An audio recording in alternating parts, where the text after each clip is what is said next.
노만석 총장 대행의 발언이 전해지고 있는데 법무부 차관이 지휘권, 수사 지휘권까지 거론을 했다.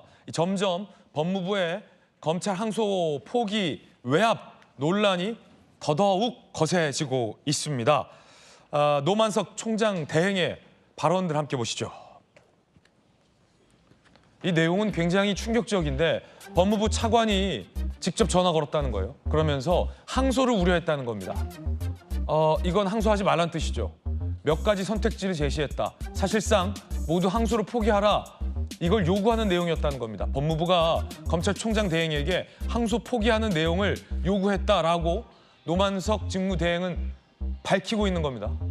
수사지휘권 발동까지 언급해서 항소를 포기할 수밖에 없었다라고 대검 과장들과 면담에서 얘기한 걸로 보도가 되고 있습니다. 법무부 차관이 항소를 포기하는 내용을 거듭 얘기하며 항소에 대한 우려를 밝혔다.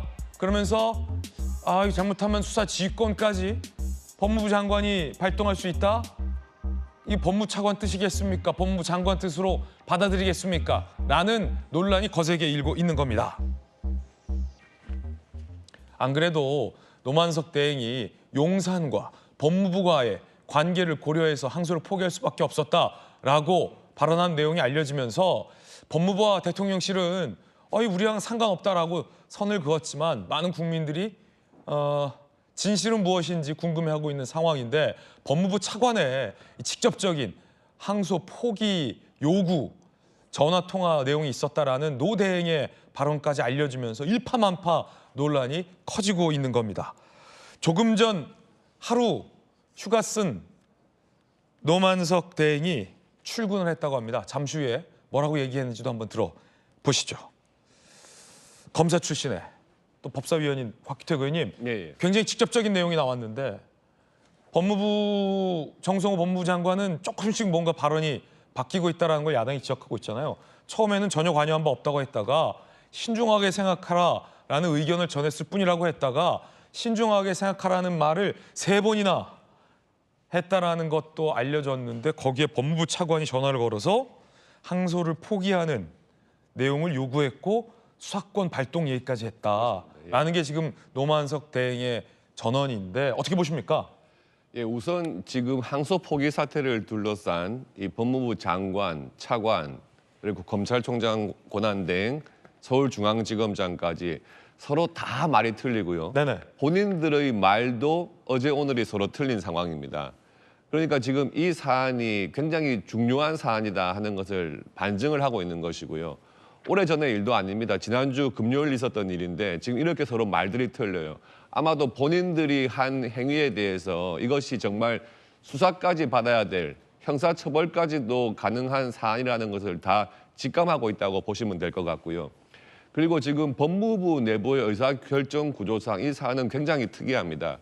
원래 법무부가 검찰을 지휘해서 뭘 수사나 재판에 관여할 수가 없습니다. 기본적으로. 네네. 법무부는 검찰국장을 통해서 검찰에서 진행하고 있는 주요 사건 수사에 대해서 그냥 보고만 받는 겁니다. 법무부 장관이나 차관이 검찰한테 항소하라 마라 할 수 없다는 거예요? 그렇습니다. 그래서 그럴 경우에 구체적인 사건에 대한 지휘를 하려면 오로지 법무부 장관이 검찰총장에게 서면으로만 할 수 있도록 검찰청법에 규정을 하고 있거든요. 지난번 문재인 정부 때 추미애 당시 법무부 장관이 수사지휘권 발동한 거가 그런 거군요. 한 번 있었죠. 네네. 그 전에도 또 천정배 법무부 장관 한 번 있었고요.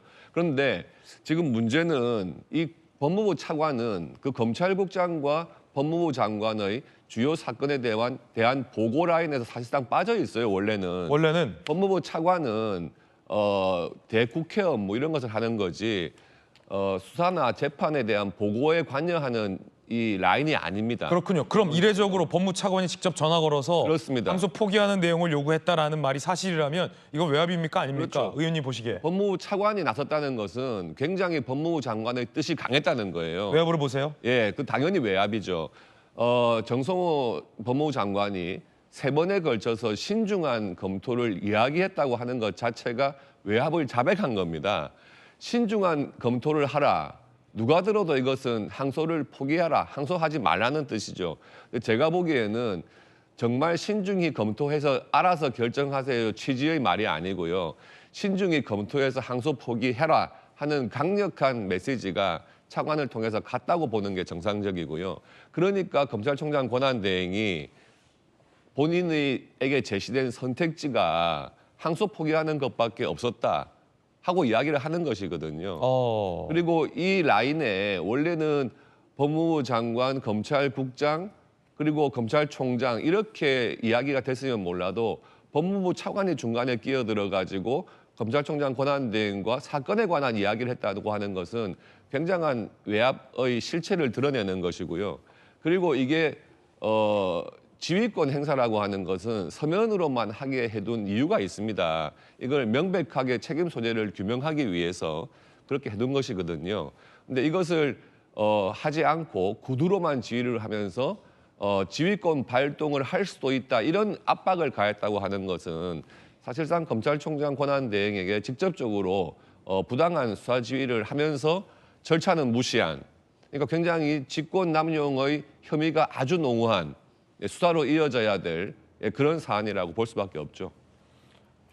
대통령과 매우 가까운 이 법무부 장관이 대장동 일당들에 대해서 검찰이 죄를 묻는 것에 대한 항소를 하지 말라라고 외압을 가했다라는 논란입니다. 법무부 장관은 부인하고 있고요.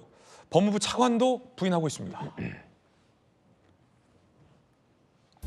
이 차관은 그런 얘기 한 적 없다. 신중히 판단해달라 말한 것이 전부다. 법무부 차관은 검찰총장 대행과 말이 달라요. 부인했어요. 나 그런 말 한 적 없다. 신중히 해달라. 그게 전부다.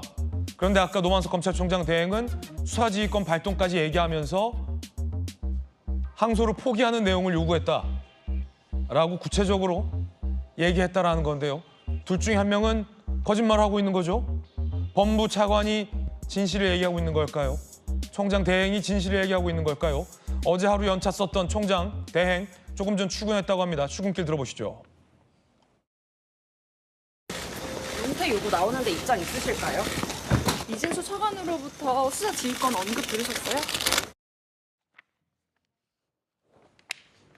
총장 대행은 묵묵부답. 뭐 좀 얘기를 해야지. 총장 대행은 답답하게 얘기도 안 하고 맨날 이렇게 그냥 들어가기만 하는데 지금 이 얘기도 본인에게 항의하러 온 후배 검사들에게 노만석 대행이 한 얘기들을 그 자리에서 들은 후배 검사들이 밝히고 있는 내용들이거든요. 용산과 법무부와의 관계를 고려했다. 이 얘기도. 그리고 법무부 차관이 직접 전화해서 지휘권 발동까지 얘기해서 내가 어쩔 수 없었다. 이런 얘기도 다 지금 총장 대행이 입을 다물었습니다. 오늘 아침에도. 차관은 그런 적 없다. 총장 대행은 입을 다물고 있고. 여러분은 어떻게 생각하십니까? 자, 김유정 의원님. 확실히 차관이 전화해서 항소 포기하는 내용을 요구했다. 수사권 발동까지 거론했다면 그게 사실이라면 매우 부적절하다라는 비판이 많은데 일단 차관은 부인하고 있어요. 근데 이런 경우에는 통화 녹취록이 있으면 참 좋은데. 그러게요. 예, 누군가 가지고 있지 않을까요? 그래 보길 기대합니다. 가지고 있기를. 노만석 대행이라도 가지고 있길. 예, 그러면은 시시비비가 뭐 금세 가려질 수 있는 거죠. 그렇죠. 예, 너무 얘기가 다르니까 참 저희로서도 이게 참 황당하긴 한데요. 그리고 지난번에 이제 이 항소 포기하고 나서 출근길에는 다음에 말씀드리겠다 이렇게 얘기를 했는데 어제 하루 쉬고 오늘은 또 그 말조차도 안 하는 거 보니까 보는 저희로서도 참 답답합니다. 네네. 그런데 제가 보기에는 일단 서면으로 수사 지휘를 해야 되는 게 그게 공식적인 거라면 정성호 법무부 장관은 수사 지휘를 안 한 거죠. 없는 거죠 지금 형식적으로. 이제 그런데 차관이 이런 얘기를 했다라는 거에 대해서 그 부분에 대해서 노만석 대행이 얘기를 해야 됩니다. 네.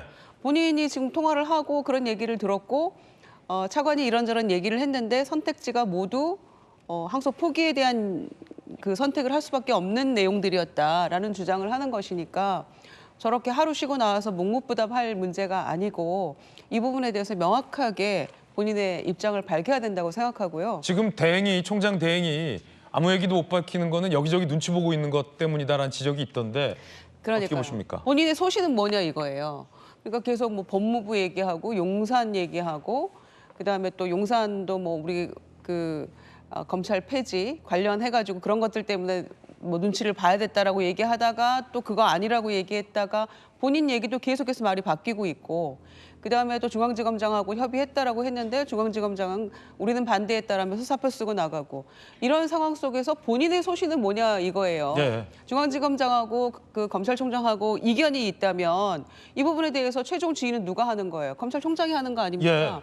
그런데 본인은 법무부 용산 중앙지검 얘기하면서 본인의 소신은 뭐예요? 나도 힘들어서 뭐 죽겠다 이런 얘기는 하면서 나는 어떻게 했는데 결과적으로 이렇게 하려고 했으나 그러면은 차관이 그 통화를 했기 때문에 본인이 안 했다는 건가요? 그러니까 이 부분에 대한 것들을 좀 명확히 밝혀줘야만 저렇게 묵묵부답으로 지나갈 것이 아니고 그래야만 도대체 이 검찰총장이 함량 미달인 대행인 것인지 또 그 자리의 직을 감당하기에는 너무 버거운 거여서 소신 없이 이렇게 저렇게 움직이는 정치검찰의 행태를 보이는 것인지 국민들이 명확하게 알 수 있도록 투명한 답변이 일단 네. 필요하다 생각합니다.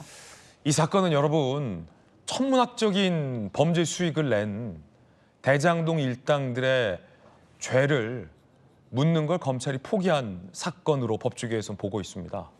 검찰이 항소 포기할 수 있지 뭐라는 통상적이고 상식적인 판단이 아니었다라는 게 많은 이 검찰 안팎의 시각입니다. 그리고 그 배경에 대통령과 매우 가까운 정성호 법무부 장관의 이른바 항소 포기 종용이 있었느냐 아니냐가 이번 사건의 핵심으로 떠오르고 있습니다. 그 가운데 수뇌부의 말이 지금 다 다른 겁니다. 장관 말 다르고 차관 말 다르고 총장 대행 말 다른 겁니다.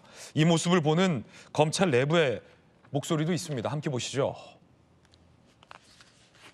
정성호 장관은 신중 판단 의견만 전달했다. 차관은 지시한 적 없다. 대행은 차관이 선택지를 제시했다.